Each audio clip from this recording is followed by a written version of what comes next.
Hi, I'm Connie with the Conservation Foundation, and I would like to welcome you to Lenore's Backyard Garden. Lenore McDonald is the wonderful lady who donated McDonald Farm to us. We've got 60 acres here in Naperville, and her vision was to have the land used for conservation and agriculture and education. And so we're trying to incorporate all of those things into everything we do here at the farm, and this new garden is no exception. So this backyard garden is kind of an example of things that you can do at home in your own backyard. So we've got some organic garden beds that are demonstrations and show you what you can grow. And we also have compost bins, and we've got a whole soil station that the kids love to dig in. A lot of times we tell them not to play in the dirt, but in this case they are allowed to explore and dig in the soil and look for worms, and we learn all about what makes a healthy soil so we can grow healthy plants. And then we also have a fruit tree guild that we'll show you and tell you a little bit about what that is. And all of these things in this whole area are things that you can replicate at home, and we can teach you how to do that and how to grow these things and what types of things you can do in your yard. So this is our backyard composting area of Lenore's Backyard Garden. We've got a couple of different types of composting systems here that are really great examples, again, of what you can do at home in your own yard. This one is a composting tumbler. So all of the food scraps and yard waste goes inside, have to have the right amounts of moisture, and in order to aerate it, it's got this crank handle on the side. So we can just turn that around to help mix it up and aerate the compost. So that's one method. And then behind it over here, we've got this 3-section wooden compost system. And this is really nice. You can fill up one side, and when that's filled up and working on composting down, you can start filling up the next section.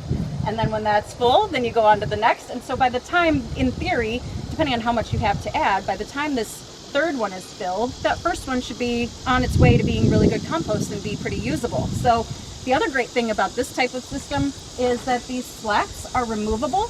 And so that makes it easier to access what's in the bins, so you can turn it and mix it. And in our case, this works out beautifully so that the kids can reach it, because they really had a really good time during camps and some of our programs getting to look in here for worms and all kinds of different little critters and bugs and insects that help to break down the materials and help compost it to turn it into good soil for us. They had so much fun doing that. So it's nice for them to be able to have easy access, and then we can just close it up again when we're done.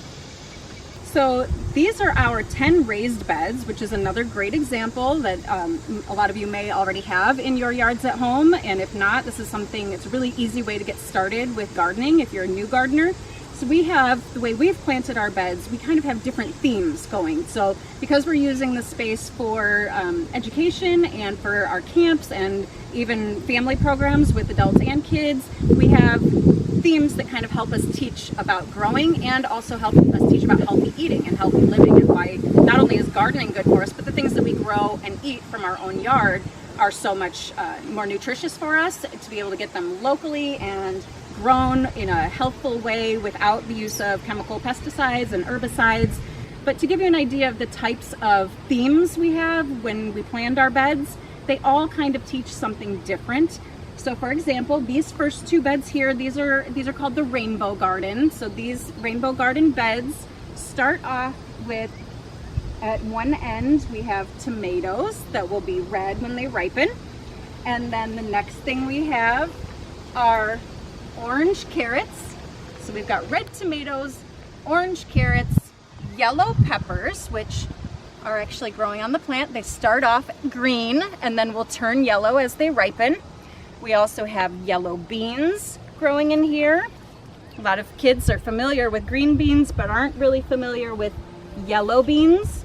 And we have yellow Swiss chard, which is another great green if you've never tried that. That's been a really fun one this year for families to get to try something new.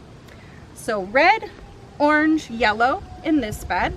And then we go across the pathway and continue on with our rainbow colors with green, blue, and purple. So we have green peppers, blue kale, which is a Tuscan kale. It's also called dinosaur kale, which a lot of the kids love. And then we have purple cabbage. So we've got the full range of colors in the rainbow, and we like to explain that it's really important to eat all of these different colors in our diet because they have different nutrients and they all bring something different to us nutritionally. So it's really important to try to get all those different colors and paint your plate with all the different colors of the rainbow to make sure that we're getting a healthy, well-balanced diet with all the colors and all the nutrients that are good for us.